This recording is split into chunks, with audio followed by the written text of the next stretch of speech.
Hello and welcome to this week's Ectohead. The footage you see behind me is courtesy of Peter Osborne.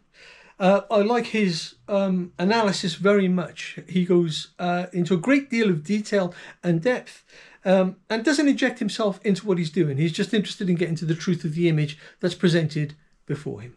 Are these balls of light real? Chris Bledsoe says not only are they real, but they mimic everything. In a post, he says they can appear as planes, drones, wooden sailboats, and no doubt a host of other objects. It occurs to me that if he is right, then it would certainly explain the historical accounts of a staggering variety of shapes of craft and beings that witnesses globally have seen over hundreds, maybe even thousands of years. And so the question begs, how many times a day are we seeing objects that are not at all what they appear to be? So, what are these orbs or balls of light or plasma spheres? Are they ancient? Are they intelligent? Are they naturally tied to the planet? Whatever they are, they've been here for a long time. They move through the air and water. They appear around volcanoes, natural disasters, and next to planes. And there are plenty of reports from mariners, both ancient and contemporary, that mention these enigmatic lights, flying in an intelligent manner, changing direction and displaying an apparent intent in their aerial maneuvers. If these orbs are able to mimic objects, then maybe when they're in close proximity to planes and boats, they're collecting the information to utilize at some later date. And if so, how? How do they see? Could it be that they exist in an environment that allows them to see everything always and all of the time, a quantum realm? And if that's not weird enough, we're supposed to believe they can, from a distance, scan and duplicate these planes, these boats, and maybe even people. When I first got into the UFO-UAP subject, I was fascinated by the nuts and bolts flying saucers, by the potential of aliens from another planet somehow travelling the immense distances to find us out here in the backwoods of the galaxy. But now the more science, experiences and witnesses relay their information to us, the more we find that the origin of this phenomena is more likely rooted in the woo, in concepts and practices that hard science typically rejects. Those practices of meditation, prayer and ceremony. And that leads us to the inescapable conclusion that all we perceive as reality is somehow only the skin of something much deeper and more complex. And we, it seems, are the clumsy catalyst or lightning rod that creates, attracts and facilitates the phenomena in ways we can't yet comprehend. We can't help, when confronted with a glimpse of the unknown, to valiantly proceed forth and into the fog of mystery, determined to fumble our way to a place that presents us with more paths, always more routes to take around and around. The way of our world isn't like the way of their universe. There is no pity for our ignorance, our confusion, just patient understanding. Out there's a cosmic presence, gently waiting. One thing is for sure, we're all part of this global ecosystem, part of the push and pull of cosmic and planetary forces that bend us emotionally and psychologically as the moon waxes and wanes and the sun exerts its own magnetic influence over us. We are slaves to our cosmic masters, and that alone should inform us as to our place in this astrobiological puzzle.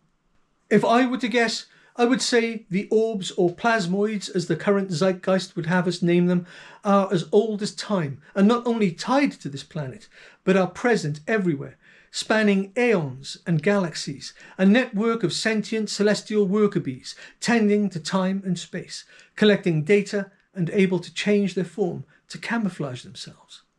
But once again, why? That's our problem right there. The onion of information, or the lack thereof, is a mystery in plain sight, unforgivingly present and stubbornly mystifying. But we might be making some progress. As Chris Bledsoe continues to champion his own experiences, more and more pictorial information is coming to light to add to the historical library of pictures that represent the orb phenomena. Pictures that for decades now have been poo-pooed by the mainstream, but when referenced in relation to the pictures of orbs taken by people who are attending one of Chris Bledsoe's events, appear to reinforce the notion that something very puzzling is happening within these orbs, which in themselves presents us with more questions. One of the considerable enemies of this subject, and more importantly the witnesses, is pareidolia, the ability for the human brain to see faces and familiar shapes in mundane and ordinary objects or scenes. Yep, we have this uncanny ability to fool ourselves. We see significant things like silhouettes and faces in clouds, trees, bushes, wallpaper, and even wood grain. Add to this the abstract concept that everything we see with our eyes is only reflected light, and we really, truly don't actually know what anything looks like. To say we are at a perceptive disadvantage would be a massive understatement. And yet, these are the tools that we have, and we can at least say that we are seeing something in these orbs with the tools that we have that have gotten us this far. The various spooky pictures that have historically been at the core of this phenomena for so long, and for so many who sincerely believe orbs are the definitive manifestation of an afterlife, are countered by the majority who simply can't accept that a recognizable face exists inside an orb of light, let alone, as some report, the face of a deceased relative. It's tough to swallow, and yet some pictures exist that go much further than pareidolia can take credit for. And for those very credible pictures, there's always the cry of, well, it's fake, isn't it? Tesla and many others, both scientific and spiritual, believed in the ether, a layer of reality just outside of our comprehension, within which reside all our dreams and nightmares, a ghostly place entangled with our own reality, where at times the veil is thin, and for a moment we become aware of each other, and if we're lucky, we get to document that moment with a smartphone or a camera. Increasingly, we have footage of these orbs and their ghostly data passengers. Footage that shows spheres of light floating or flying, and in some cases, the footage is good enough that we can see inside of the orb. And within that twisting, turning, boiling cauldron of light, a moment of clarity will occur. And those moments have been captured and are catching the interest of some very intelligent people. The most remarkable picture to date, in my opinion, is the picture of an orb taken at a Chris Bledsoe event that is partially transparent, green in colour, and shows what appear to be recognisable symbols. When taken in context, we assume the orb knows it was being observed, looks for all the world like an attempt at communication. Or is this a look through our reality into the Matrix, the secret code that underpins our existence, and hints at the theory that our actuality is in fact a simulation? This is an idea that's gaining ground at the cutting edge of new science. But there it is again, another observation, another question, ad infinitum. Bledsoe says we all have the power to call in these plasma spheres, which indicates that these orbs are in some way always listening. My own personal theory is that they're plugged into everything, both real and apparently unreal. And we humans are part of that matrix. We are both corporeal and spiritual, materialist and imagined, skeptic and believer. Have we been changed or genetically altered to be less in our ability to perceive? I have the sneaking suspicion that we've been hardwired to not see things that other animals can see. We have all had these experiences where a family pet will look up and stare into the corner of a room or up the stairs. Yet we remain cut off from these qualities, less than the humble dog in our very limited perception of the larger nature of the ether and its inhabitants around us. But these orbs somehow bridge the gap between us and them, a tentative reach across the divide. In their unknowable wisdom, maybe they've been waiting for us to find our way to them, these guardians of space and time.